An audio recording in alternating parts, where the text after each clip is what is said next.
O Supremo Tribunal Federal concluiu nesta terça-feira as oitivas dos réus do Núcleo 1 na ação penal que apura a tentativa de golpe de Estado entre 2022 e 2023. A expectativa inicial era que os depoimentos seguissem até a próxima sexta-feira, mas o ministro Alexandre de Moraes, relator do caso, conseguiu concluir todas as oitivas em apenas 2 dias. O último a ser ouvido foi o general da reserva, Walter Braga Neto, o ex-ministro da Defesa e ex-candidato a vice na chapa de Jair Bolsonaro, foi preso em dezembro de 2024 em sua residência no bairro de Copacabana, no Rio de Janeiro, acusado de obstrução da justiça. O fato de Alexandre de Moraes ter conseguido ouvir todos os réus em menos de uma semana deu um sinal claro de que o relator da ação penal quer julgar esse núcleo o quanto antes. Mas quem conta é o repórter Wilson Lima, no quadro Bastidores do Meio-Dia em Brasília.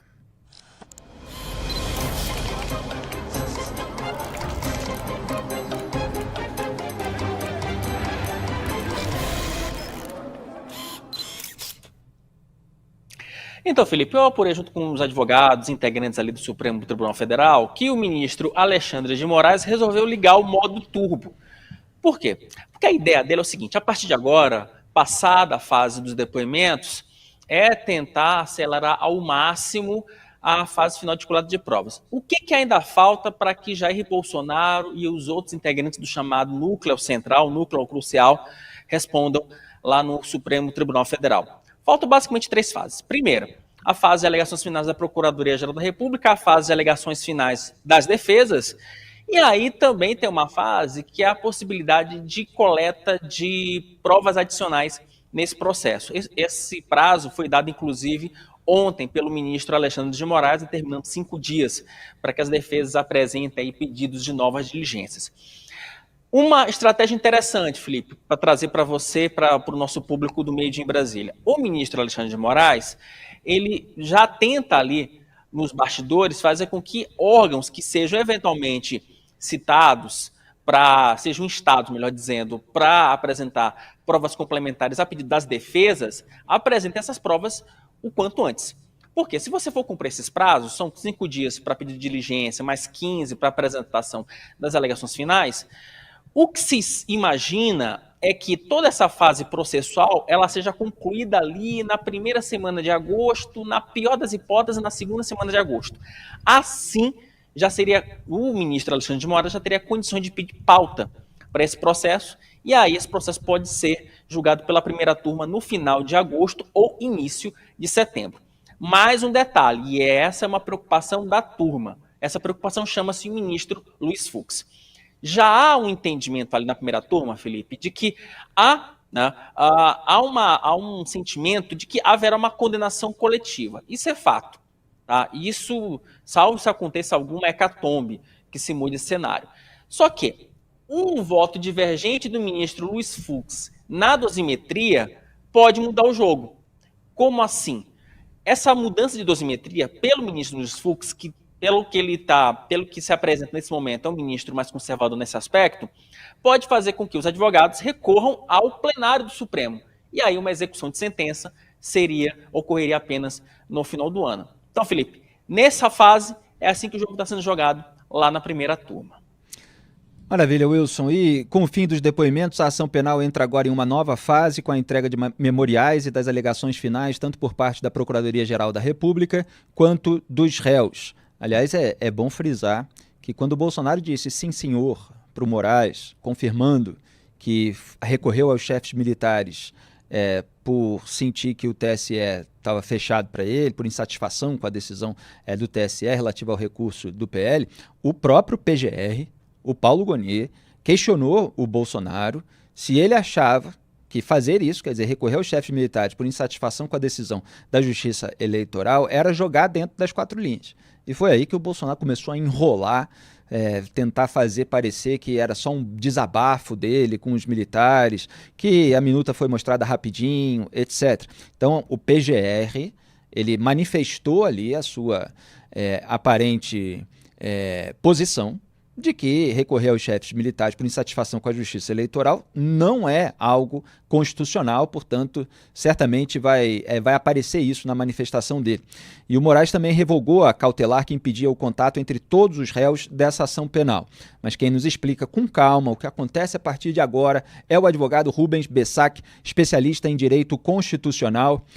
Muito boa tarde, Rubens, seja bem-vindo aqui ao Meio-Dia em Brasília, do nosso portal antagonista.com.br. E o que você destaca a respeito desse julgamento, das questões processuais, o que a gente pode esperar? Boa tarde, Felipe, prazer estar com você na TV, no Papo Antagonista, também estou ouvindo o Wilson, o Rodolfo, prazer enorme estar com você e os telespectadores. Olha, eu estava ouvindo aqui, enquanto estava no que se chama backstage, né, ouvindo aí muito atentamente, acho que caracterizaram bem. O ministro Alexandre de Moraes tem um ritmo todo dele, não é só nesse caso, mas nesse caso particularmente imprimindo um ritmo aí, até um dos advogados outro dia pediu para começar um pouco mais tarde, porque tinha que jantar, ele brincou e corta tudo isso, conseguiu terminar tudo em 2 dias, e nesse ritmo eu acho que no comecinho do segundo semestre agora nós já vamos ter o seu voto, né? Ele, como ministro relator, é aquele que apresentará o voto que poderá ou não, total ou parcialmente, ser seguido pelos seus colegas. Eu entendo, aí entra uma opinião pelo ritmo e pelo modo como está sendo feito, que isso estará ultimado também rapidamente. Quer dizer, ele começa logo no começo de agosto ali, se não antes, não em julho mesmo, tem a questão do recesso, não é? E rapidamente vai colocar em votação ouvindo os pareceres de apoiamento ou não. Entendo também que já existe, de certa maneira, um clima aí pela condenação. Isso que vocês estavam comentando, uma mudança de posição no discurso, na fala do ex-presidente Bolsonaro, é uma tática jurídica, é algo discutido claramente com a sua equipe de defesa. Ele tem 2 advogados muito competentes ali que sabem realmente como se comportar em um tribunal, ainda mais da monta do nosso STF, como se dirigir ao ministro relator, e procurando amainar, né? Procurando mostrar que os atos ali, essa é a sua versão, talvez aquilo que é mais de fundo, não são nem preparatórios de um golpe, são meramente aquilo que se esperava na versão dele, de um presidente estudando perspectivas constitucionais e que não passaram de um esboço. Ele até em determinado momento, vão se lembrar, fala que eram consideranda, né? Eles falam os considerandos, né? Que nem entrou em detalhamento, que não chegou minuta, que era um debate que logo afastou aquilo, imputando a setores que ele não concorda, de acordo com sua versão, chamando esses setores de radicais. É o que estava sendo mencionado. Vamos ver Wilson se Lima. Realmente... Perdão, interrompi, achei que o senhor tinha terminado. Pode concluir a fala. Não, exatamente. Vamos ver, acho que logo no começo do segundo semestre vamos ter o fim dessa novela. Wilson Lima tem a pergunta para o senhor. Diga, Wilson. É uma coisa simples. Só apontou justamente essa mudança de estratégia da defesa, principalmente do ex-presidente Jair Bolsonaro, né, de tentar levar um Bolsonaro um pouco mais light para o plenário da primeira turma. Você acredita que isso pode funcionar? Isso pode sensibilizar os ministros da primeira turma, ou eles já perceberam que tudo não passou de um personagem? Olha, eu não sei se vai influir. O que procura é tornar o ex-presidente mais simpático, porque o ex-presidente não é alguém que tem esse predicado, né, nas suas falas, não é alguém que tem uma retórica realmente com qualquer apuro aí.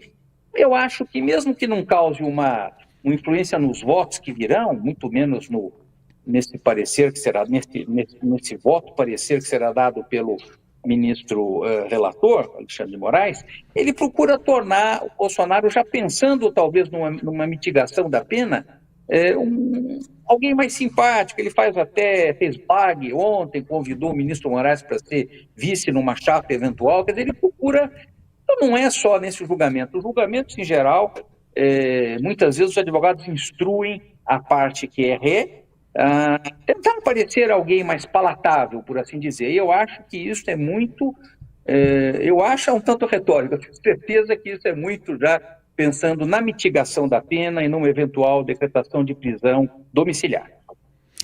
Agora, Rubens, só uma última pergunta, a gente só tem um minutinho, mas Em razão de 2 episódios cômicos que aconteceram, o advogado foi questionar o general Augusto Heleno e ele saiu falando e o advogado o repreendeu para que ele respondesse só sim ou não.